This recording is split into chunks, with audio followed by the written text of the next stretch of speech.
प्रेम से बोलिए श्री सत्यनारायण भगवान की जय। आज के दिन श्री सत्यनारायण भगवान की कथा पढ़ी अथवा सुनी जाती है। तो आइए आज आपको सुनाते हैं श्री सत्यनारायण भगवान की संपूर्ण व्रत कथा। तो कथा को पूरी श्रद्धा और प्रसन्नचित्त मन से पूरा अवश्य सुनिएगा। एक समय नैमिषारण्य तीर्थ में शौनक आदि 88,000 ऋषियों ने श्री सूत जी से पूछा, हे सूत जी, हे वेद वेदांत के ज्ञाता, इस कलयुग में वह कौन सा व्रत तप है जिसको करने से मनवांचित फल मिलता है। हे महामुनि, कृपा करके हमें कलयुग में पापों से छुटकारा और धन्य दान देने वाला कोई उपाय बताए। हम सब ऋषि मुनि आपके श्री मुख से वह उपाय सुनना चाहते हैं। श्री सूत जी बोले, हे मुनि श्रेष्ठ, तुम धन्य हो जिसने प्राणियों के हित के लिए ऐसा उत्तम प्रश्न किया है। एक बार ऐसा ही प्रश्न नारद जी ने भगवान कमलापति से किया था, वही मैं आपको सुनाता हूँ। एक बार नारद जी भ्रमण करते करते पृथ्वी लोक में जा पहुँचे। उनका यह भ्रमण तीनों लोकों के प्राणियों के परोपकार की भावना को लेकर था। पृथ्वी लोक में जाकर उन्होंने देखा कि वहाँ लोग तरह तरह के कष्ट भोग रहे हैं। वे बार बार मृत्यु को प्राप्त होते हैं और हर बार विभिन्न योनियों में जन्म लेकर अपने कर्मों का फल भोगते हैं। उन सभी दुखी प्राणियों को देखकर नारद सोचने लगे कि इनका कष्ट किस प्रकार दूर हो, किस प्रकार इन्हें इन दुखों से मुक्ति मिले। यही सब सोचते सोचते वह विष्णु लोक में आ गए। वहाँ 4 भुजा भगवान विष्णु शेष शैया पर विराजे हुए थे। वे शंख चक्र गदा व कमल अपने हाथों में धारण किए हुए थे। उनके गले में वनमाला पड़ी थी। नारद जी ने मुग्ध भाव से उन्हें देखा, फिर बोले, हे श्री हरि, मन और वाणी से परे हे अनंत शक्तिधारी, मैं आपको प्रणाम करता हूँ। हे प्रभु, आपका न आदि है, न मध्य है और न अंत है। आप इससे सर्वथा मुक्त है। हे सर्व आत्मा के आदिकरण, मैं आपको नमस्कार करता हूँ। नारद जी की स्तुति सुनकर भगवान विष्णु ने मुस्कुराकर पूछा, हे नारद, तुम्हारे मन में अवश्य ही कोई ऐसी बात है जिसके कारण तुम यहाँ आए हो। तुम्हारे मन में क्या है, मुझे सब कुछ बताओ। भगवान के ऐसे वचन सुनकर नारद जी ने कहा, प्रभु, मृत्यु लोक के सभी प्राणी अपने पाप कर्मों के कारण बार बार विभिन्न योनियों में जन्म लेकर कष्ट भोग रहे हैं। हे भगवान, यदि आप मुझ पर कृपा रखते हैं तो इन प्राणियों के दुख दूर करने का कोई सुगम एवं छोटा उपाय बताए। भगवान श्री विष्णु बोले, हे नारद, तुम हमेशा सबका हित चाहते हो। तुम साधु हो, प्राणियों के कल्याण के लिए यह तुमने बड़ा ही उत्तम प्रश्न किया है। मैं तुम्हें बताता हूँ कि किस व्रत को करने से व्यक्ति मोह से छूट जाता है। हे नारद, जो व्रत मैं तुम्हें बताने जा रहा हूँ वह स्वर्ग और मृत्यु लोक दोनों में दुर्लभ है, किंतु तुम्हारे स्नेह के कारण मैं तुम्हें इस व्रत का पूरा विधि विधान बताता हूँ। हे नारद, भगवान सत्यनारायण का विधि पूर्वक व्रत करने से तत्काल ही सुख प्राप्त होता है और अंत में प्राणी मोक्ष का अधिकारी हो जाता है। श्री विष्णु के मुख से ऐसे प्रीति युक्त वचन सुनकर नारद जी ने पूछा, प्रभु, इस व्रत के करने से क्या फल प्राप्त होता है, इसकी विधि और समय क्या है तथा इसे पहले किस किस ने किया है, कृपा कर यह सभी विस्तार पूर्वक बताए। श्री विष्णु भगवान ने कहा, हे नारद, यह व्रत दुख और शोक को दूर करने वाला है। इससे धन्य धान में वृद्धि होती है तथा सौभाग्य व संतान की प्राप्ति होती है। प्राणी को चारों दिशाओं में विजय श्री दिलाने वाले इस व्रत को व्यक्ति किसी भी दिन पूर्ण श्रद्धा व भक्ति से कर सकता है। संयम काल धर्म में पूरी आस्था रखते हुए बंधु बांधवों सहित किसी ब्राह्मण के सहयोग से भगवान श्री सत्यनारायण जी का पूजन करना चाहिए। सवाए प्रसाद बनाना चाहिए। प्रसाद में केले का फल, घी, दूध व गेहूं का आटा लेना चाहिए। यदि गेहूं का आटा उपलब्ध ना हो तो चावल का आटा ले और उसमें शक्कर के स्थान पर गुड़ मिला ले। यह सब मिलाकर सवाए बना नैवेद्य भगवान को अर्पण कर इसके बाद कथा सुनकर प्रसाद ग्रहण करना चाहिए तथा ब्राह्मणों को दक्षिणा देनी चाहिए। बंधु बांधवों सहित ब्राह्मणों को भोजन कराकर स्वयं भी भोजन ग्रहण करना चाहिए। प्रसाद आदि ग्रहण करने के बाद भजन कीर्तन आदि करना चाहिए। फिर भगवान सत्यनारायण का स्मरण करते हुए सभी बंधु बांधव अपने घरों को प्रस्थान करें।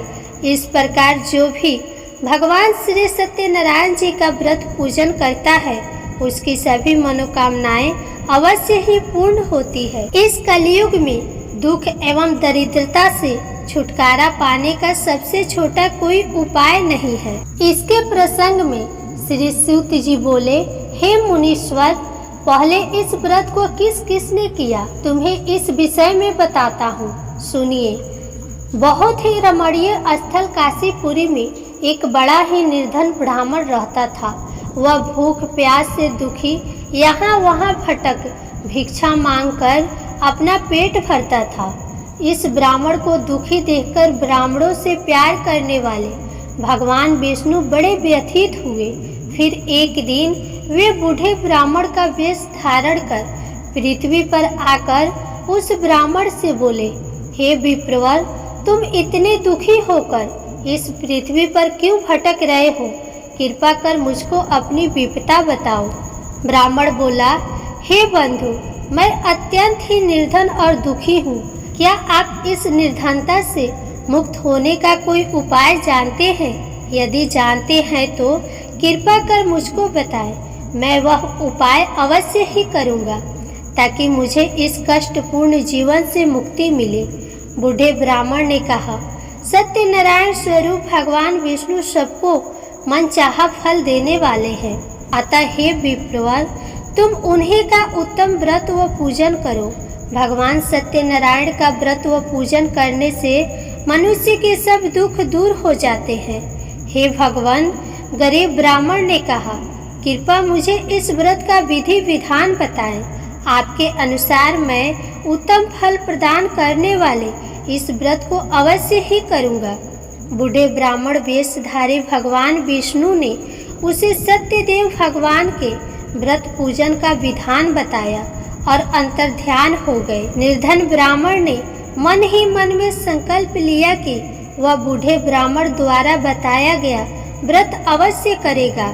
इन्हीं विचारों के कारण उसे रात भर नींद नहीं आई। दूसरे दिन वह इस संकल्प के साथ भिक्षाटन के लिए निकला कि आज जो कुछ भी भिक्षा में मिलेगा उससे मैं सत्यनारायण जी का व्रत पूजन करूंगा। उस दिन उसे भिक्षा में काफी द्रव्य प्राप्त हुआ। उसी से उस ब्राह्मण ने अपनी बंधु बांधवों सहित श्री सत्यनारायण भगवान का व्रत किया। व्रत के प्रभाव और भगवान सत्यदेव की कृपा से वह संपत्तिवान हो गया। तब से उस ब्राह्मण ने प्रति माह व्रत रखना आरंभ कर दिया और अंत में सब पापों से मुक्त हो मोक्ष को प्राप्त हुआ। हे विप्रो, इस प्रकार पृथ्वी पर जो कोई भी श्रद्धा पूर्वक इस व्रत को करेगा उसके सभी दुख दूर होंगे। श्रीमन नारायण जी ने यही वचन नारद जी से कहे थे। अब आप लोग बताइए कि और क्या जानने की इच्छा है। तब ऋषि गणों ने पूछा, हे सूत जी, अब यह बताए कि आगे चलकर ब्राह्मण के बाद किस किस ने इस व्रत को किया, यह जानने की हमारी प्रबल इच्छा है। सूत जी बोले, उस ब्राह्मण से सुनकर आगे यह व्रत किन किन लोगों ने किया यह भी ध्यान पूर्वक सुनो। वह ब्राह्मण धन्य धान से भरपूर होकर एक बार व्रत कर रहा था कि एक लकड़हारा वहां आया। लकड़ी का बोझ बाहर रखकर वह प्यास बुझाने के उद्देश्य से ब्राह्मण के घर में गया। वहां उसने ब्राह्मण को देखा जो अपने बंधु बांधवों सहित भगवान श्री सत्यनारायण का व्रत और पूजन कर रहा था। वह सब देख लकड़हारे को बड़ी उत्सुकता हुई। उसने ब्राह्मण को प्रणाम करके पूछा, हे प्रभु, हे ब्राह्मण देव, आप यह किसका पूजन कर रहे हैं और इस पूजन का क्या फल मिलता है? कृपा कर विस्तार पूर्वक मुझे बताएं। ब्राह्मण बोला, हे भाई लकड़हारे, यह हम भगवान सत्यनारायण का व्रत और पूजन कर रहे हैं। सत्यदेव भगवान का यह व्रत सभी मनोरथों को सिद्ध करने वाला और शुभ फलदायी है। उन्हीं की कृपा से मेरे घर में यह सब धन्य धान और सुख वैभव है। यह जानकर लकड़हारा बहुत प्रसन्न हुआ। वह प्रसाद ग्रहण करके तथा जल पीकर बाहर आया और अपना गट्ठर उठाकर लकड़ी बेचने के लिए शहर को चल दिया। रास्ते में चलते चलते उसने सोचा कि आज यह लकड़ियों को बेचकर जो भी धन प्राप्त होगा उससे मैं भी भगवान सत्यनारायण का व्रत और पूजन करूंगा। यह संकल्प कर वह उसी बस्ती की ओर चल दिया जहां नगर के अमीर लोग रहते थे। भगवान सत्यनारायण की ऐसी कृपा हुई कि उस दिन उसे लकड़ियों के दुगुने दाम प्राप्त हुए। लकड़हारे ने प्रसन्न होकर पके केले, शक्कर, घी, दूध और गेहूं का आटा सवाया बनवाकर खरीद लिया और अपने घर की ओर चल पड़ा। लकड़हारे ने अपने भाई बंधुओं सहित विधि पूर्वक भगवान का पूजन व्रत किया। व्रत के प्रभाव से वह पुत्रवान और धनवान बन गया। फिर इस लोक में चिरकाल तक सुख भोग कर अंत में भगवान सत्यनारायण की कृपा से उनके लोक में चला गया। सूत जी बोले, हे मुनियों, अब मैं इससे आगे की कथा सुनाता हूँ, ध्यान पूर्वक सुनो। पूर्व काल में उल्का मुख नाम का एक बुद्धिमान राजा था। वह बड़ा ही जितेंद्र एवं सत्यवादी था। वह नित्य प्रति मंदिरों आदि में जाकर ब्राह्मणों को दान दक्षिणा देकर प्रसन्न रखता था। उसकी रानी बड़ी पतिव्रता और सुमुखी थी। एक बार वे राजा रानी भद्रशिला नदी के तट पर भगवान सत्यनारायण का व्रत कर रहे थे। उसी समय साधु नामक एक वैश्य धन्य धान से भरी अपनी नौका लेकर वहां पहुंचा। साधु वैश्य ने नाव को किनारे पर लगाकर व्रत पूजन में व्यस्त राजा रानी को देखा। फिर उनके निकट जाकर विनय पूर्वक राजा से बोला, हे राजन, आप इतने भक्ति से यह किस देवता का पूजन कर रहे हैं? कृपा कर यह सब वृतांत मुझे बताएं। राजा उसकी विनय सुनकर बोला, हे वैश्य, हम अपने बंधु बांधवों सहित विष्णु भगवान जैसे तेजस्वी भगवान श्री सत्यनारायण जी का व्रत और पूजन कर रहे हैं। यह सब हम पुत्र आदि की प्राप्ति के लिए कर रहे हैं। राजा की बात सुनकर साधु बोला, महाराज, आप कृपा करके मुझे इस व्रत के संबंध में सारा विधान बताएं ताकि मैं भी यह व्रत करूं। मेरे भी कोई संतान नहीं है। क्या इस व्रत के प्रभाव से मेरे संतान हो जाएगी? अवश्य होगी वैश्य। भगवान सत्यदेव किसी को भी निराश नहीं करते। यह कहकर राजा ने उसे व्रत से संबंधित पूरा विधि विधान बता दिया। सब कुछ जान लेने के बाद वैश्य खुशी खुशी अपने घर चल दिया। घर पहुंचकर उसने अपनी पत्नी लीलावती को सब कुछ बताया। फिर बोला, यदि हमारे घर संतान हुई तो हम भी सत्यनारायण भगवान का व्रत करेंगे। उसकी पत्नी यह सुनकर बहुत प्रसन्न हुई। इस प्रकार दिन गुजरने लगे और कुछ समय बाद लीलावती गर्भवती हो गई। 10वें माह में उसने एक कन्या को जन्म दिया। यह कन्या चंद्र की कला की भांति दिनों दिन बढ़ने लगी। इस कन्या का नाम कलावती रखा गया। एक दिन लीलावती ने अपने पति से कहा, स्वामी, आपने कहा था कि जब हमारे संतान उत्पन्न हो जाएगी तब आप भगवान सत्यनारायण का व्रत व पूजन करेंगे। अब आप अपने संकल्प के अनुसार यह कार्य क्यों नहीं करते?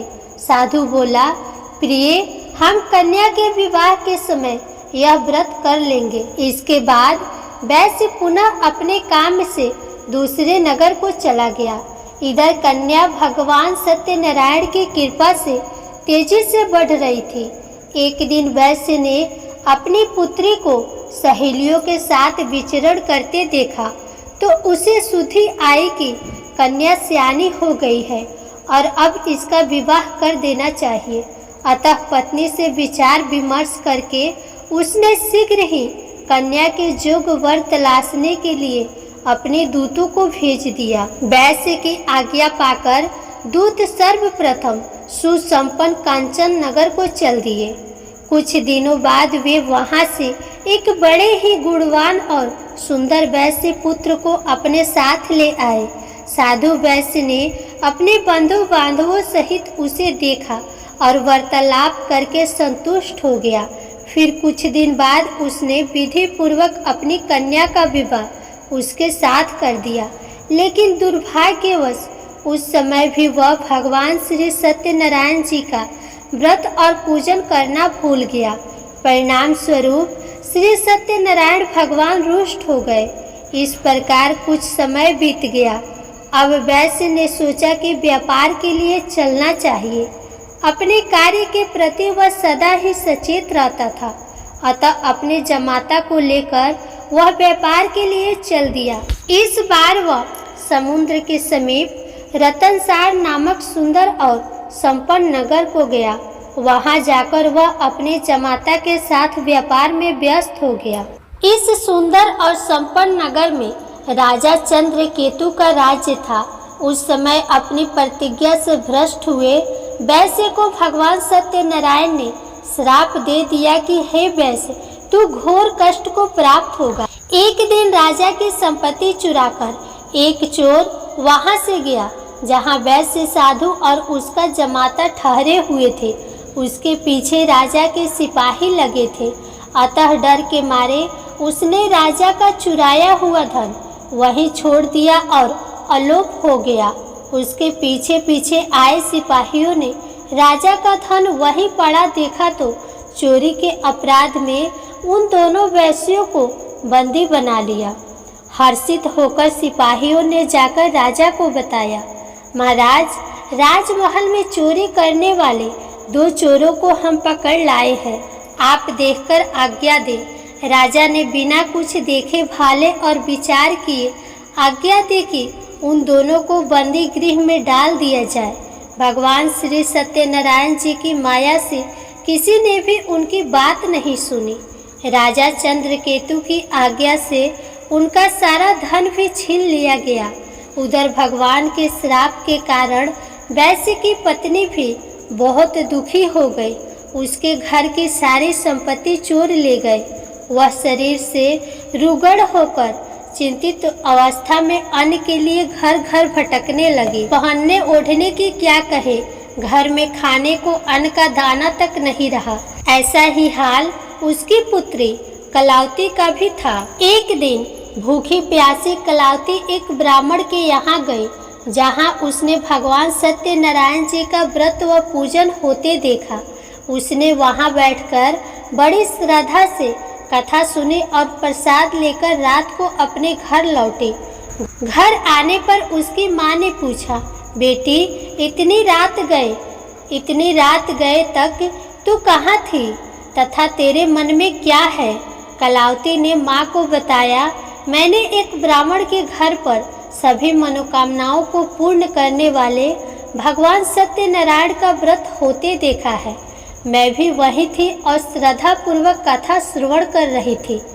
कन्या की बात सुनकर वैश्य की पत्नी को तत्काल स्मरण हो आया कि उसके पति ने व्रत करने का संकल्प लिया था, किंतु आज तक व्रत नहीं किया। उसने सोचा कि संभव है इसीलिए हम पर यह कष्ट आ गए हों। यह सोचकर उसने तत्काल निर्णय लिया कि अपनी पुत्री के साथ वह भी इस व्रत को करेगी।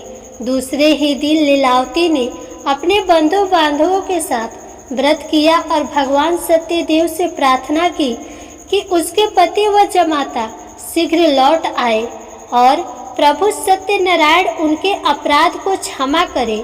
लीलावती द्वारा किए गए व्रत और उसकी प्रार्थना को सुनकर भगवान सत्यदेव प्रसन्न हो गए। उसी रात उन्होंने स्वप्न में राजा चंद्रकेतु को दर्शन देकर आज्ञा दी कि हे राजा, सवेरा होते ही उन दोनों वैश्यों को मुक्त कर दे तथा उनका छीना हुआ धन भी लौटा दे। यदि ऐसा नहीं करेगा तो मैं धन और पुत्रों सहित तेरे राज्य का नाश कर दूंगा। इतना कहकर भगवान अंतर ध्यान हो गए। सुबह राजा की आंखें खुली तो उसने सभी सभासदों को अपने स्वप्न के विषय में बताया। फिर आदेश दिया कि चोरी के अपराध में बंदी उन वैश्यों को तत्काल छोड़ दिया जाए और हमारे समक्ष लाया जाए। सिपाही आदर सहित उन दोनों को राजा के समक्ष ले आए। दोनों ने नम्रता से राजा को नमस्कार किया। वे डर रहे थे कि राजा न जाने अब क्या आज्ञा दे दे, लेकिन उन्हें देखकर बड़े ही आदर भाव से राजा ने कहा, भगवान ने आपको कष्ट दिया है, किंतु अब डरने की कोई बात नहीं है।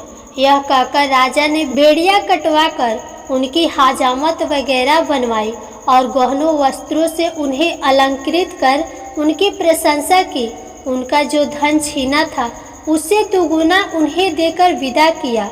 दोनों ने राजा को प्रणाम किया तथा धन लेकर खुशी खुशी अपने घर को चल दिए। सूत जी बोले, इस प्रकार साधु नामक वैश्य मंगल स्मरण करके और ब्राह्मणों को दक्षिणा आदि देकर अपने घर चल दिया।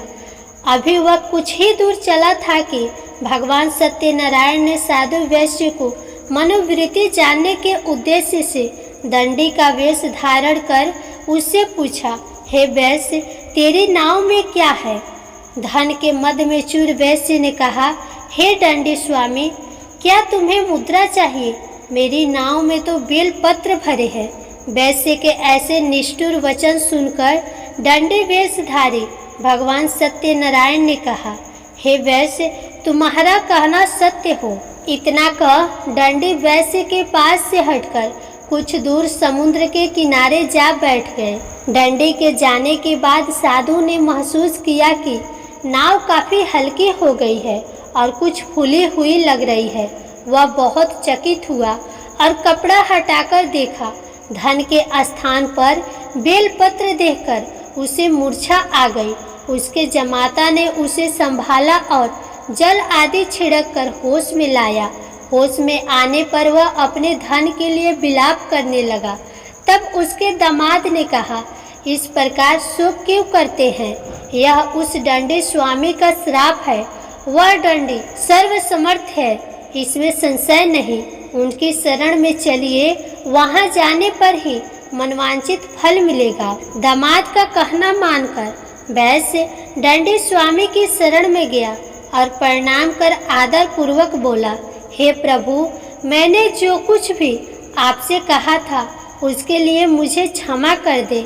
ऐसा कहते समय वह महाशोक में व्याकुल हो उठा। वैश्य को रोते देखकर दंडी स्वामी ने कहा, रो मत। सुनो साधु, तुम मेरी पूजा से विमुख हुए हो। हे कुबुद्धि, इसलिए मेरी आज्ञा से ही तू बार बार दुख भोग रहा है। अब वैश्य को सारी बात समझ में आ गई। वह विनती करते हुए बोला, हे प्रभु, आपकी माया को तो ब्रह्मा आदि भी नहीं समझ सके, फिर मैं भला आपकी लीला को कैसे समझ सकता हूँ? ब्रह्मा आदि भी आपके अद्भुत रूप व गुणों को नहीं जानते। मैं माया से भ्रमित मूढ़ बुद्धि आपको कैसे पहचान सकता हूँ? मैं अपनी सामर्थ्य अनुसार आपकी पूजा करूँगा। कृपा प्रसन्न हो। हे प्रभु, मेरा धन जैसा पहले था वैसा ही कर दे। मैं आपकी शरण में हूँ, मेरी रक्षा करे। वैश्य के ऐसे भक्ति युक्त वचनों को सुनकर भगवान सत्यनारायण प्रसन्न हुए और वैश्य को मन चाहा वर देकर अंतर्ध्यान हो गए। तब वैश्य अपनी नाव पर आया तो उसने उसे धन से भरा पाया। वह बोला, भगवान सत्यदेव की कृपा से मेरी मनोकामना पूर्ण हुई है। फिर उसने अपने जमाता और साथियों सहित भगवान सत्यनारायण की पूजा की। भगवान सत्यदेव की कृपा पाकर साधु बहुत प्रसन्न हुआ। फिर नाव द्वारा अपने देश को चल दिया। अपने नगर के तट पर पहुंचकर उसने एक दूत को अपने घर भेजा। दूत ने साधु वैश्य के घर जाकर बताया कि आपके पति और जमाता सकुशल लौट आए हैं। यह जानकर वैश्य की पत्नी लीलावती अति प्रसन्न हुई। उस समय वह अपनी पुत्री के साथ भगवान सत्यनारायण की कथा व पूजन कर रही थी। कथा समाप्त कर उसने प्रसाद ग्रहण किया और अपनी पुत्री से बोली, बेटी, मैं जाकर तेरे पिता को देखती हूँ, तू प्रसाद आदि ग्रहण करके आ जाना। कहकर वह चली गई। कन्या ने काम समाप्त किया और बिना प्रसाद व चरना अमृत ग्रहण किए वह भी अपने पति से मिलने चल दी। प्रसाद ग्रहण न करके वह पति के पास पहुंची। इस प्रकार प्रसाद का अपमान करते देख भगवान सत्यदेव रुष्ट हो गए। उन्होंने उसके पति तथा धन से भरी नाव को जल में डुबो दिया। यह देखकर कन्या को बड़ा दुख हुआ और वह चक्कर खाकर भूमि पर गिर पड़ी। नाव को डूबते तथा कन्या को मूर्छित देखकर साधु को बड़ा आश्चर्य हुआ। मल्लाह भी अचरज करने लगे। लीलावती बेटी की ऐसी हालत देखकर बड़ी व्याकुल हुई और अपने पति से बोली, हे स्वामी, नाव सहित जमाता कहाँ और कैसे गायब हो गए? मुझे तो लगता है कि यह अवश्य ही किसी देवता का कोप है। आखिर भगवान सत्यनारायण की लीला को कौन समझ सका है? यह कहकर वह पुत्री के साथ विलाप करने लगी। उसकी पुत्री ने कहा कि वह भी अपने पति के वियोग में यहीं जल समाधि ले लेगी। यह देखकर वैश्य बहुत दुखी हुआ। उसे समझते देर नहीं लगी कि यह सब भगवान सत्यदेव के कुपित हो जाने के कारण हुआ है। पुत्री या पत्नी से अवश्य ही कोई भूल हुई होगी। आखिर उनकी माया को कौन समझ सकता है? मैं स्वयं उनकी माया से मोहित हूँ। उसने उन्हें अपने पास बुलाकर अपनी शंका व्यक्त की और बोला, मैं विधि विधान से भगवान सत्यनारायण का पूजन करूँगा। वे मेरी पुत्री को क्षमा करें। वह बार बार भगवान से क्षमा याचना करने लगा तो भगवान सत्यदेव उस पर प्रसन्न हो गए। तभी भविष्यवाणी हुई, हे साधु, तेरी पुत्री मेरा प्रसाद छोड़कर अपने पति को देखने आई थी। इसी कारण इसका पति नौका सहित अदृश्य हो गया है। यदि यह घर जाकर प्रसाद ग्रहण करके आए तो इसका पति इसे अवश्य ही मिल जाएगा, इसमें कोई संशय नहीं है। वैश्य की पुत्री ने भी यह भविष्यवाणी सुनी। वह तत्काल घर गई और प्रसाद ग्रहण किया। जब कन्या लौटकर आई तो उसका पति सही सलामत वहां उपस्थित था। यह देखकर वह बहुत प्रसन्न हुई और पिता से बोली, हे पिताजी, अब घर को चलिए, अब क्या देर है। हे बेटी, हमें भगवान सत्यदेव का पूजन करना है। कहकर साधु ने सबके साथ मिलकर भगवान सत्यनारायण की कथा व पूजन किया। फिर अपने बंधु बांधवों और जमाता सहित घर गया।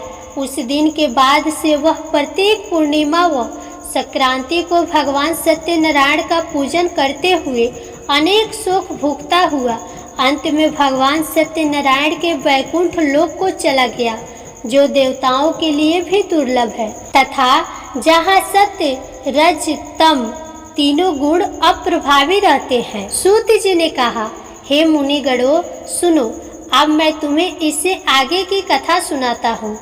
तुंगध्वज नामक एक राजा था जो अपनी प्रजा का संतान की भांति पालन करता था, किंतु भगवान सत्यनारायण का प्रसाद न लेने से उसे भी बहुत दुख उठाने पड़े थे। एक दिन राजा शिकार खेलने के लिए वन में गया, जहां उसने बहुत से जीवों का शिकार किया। वहीं एक वट वृक्ष के नीचे उसने कुछ ग्वालों को भगवान सत्यनारायण का पूजन करते देखा, किंतु गर्व के कारण न तो वह पूजन स्थल तक गया और न ही भगवान को प्रणाम किया। फिर भी गोप ग्वाले प्रसाद लेकर राजा के पास गए। प्रसाद राजा के समीप रखकर वे पूजन स्थल को लौट गए।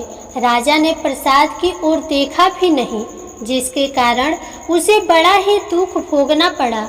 उसके 100 पुत्र, धान्य व राज्य सभी कुछ नष्ट हो गए। अतः राजा वहीं पहुंचा जहां भगवान सत्यदेव का पूजन हो रहा था। वहां जाकर राजा ने ग्वाल वालों के संग भगवान सत्यनारायण का पूजन किया और क्षमा याचना की। इससे भगवान सत्यनारायण प्रसन्न हो गए। उनकी कृपा से उसे पुत्र आदि सब कुछ पुनः प्राप्त हो गया। फिर इस जीवन में सुख भोग कर अंत में वह सत्यनारायण भगवान के लोक को चला गया। इस परम दुर्लभ सत्यनारायण व्रत को जो भी धारण करता है और इसकी फलदायी कथा को भक्ति पूर्वक सुनता है, उसे श्री सत्यनारायण की कृपा से भरपूर धन धान आदि प्राप्त होते हैं। दरिद्र धन पाते हैं, बंदी बंधुओं से मुक्त हो जाते हैं, भयग्रस्त का भय मिट जाता है। यह निस्संदेह सत्य है। इस कथा व व्रत के प्रभाव से व्यक्ति जीवन भर सुख भोग कर अंत में सत्य लोक को पाता है।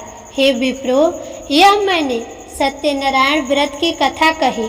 इसके प्रभाव से व्यक्ति सब बंधनों से मुक्त हो जाता है। यह व्रत पूजन कलयुग में विशेष फलदायी है। भगवान सत्यनारायण अलग अलग समय में अलग अलग रूप धारण करके अपने भक्तों को सुख पहुंचाते हैं।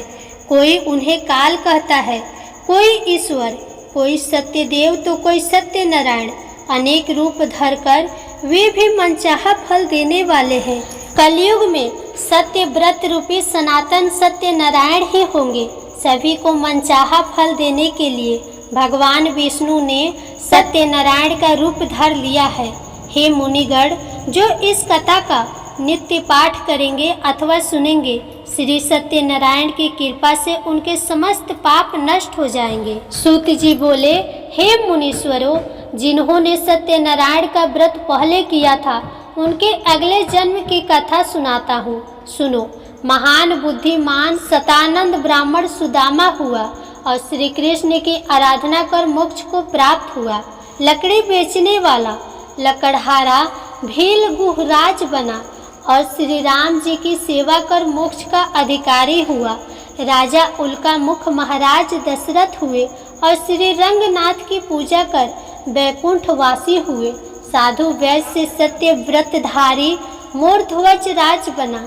वह आधा शरीर आरे से चीरकर दान देने के कारण मोक्ष को प्राप्त हुआ।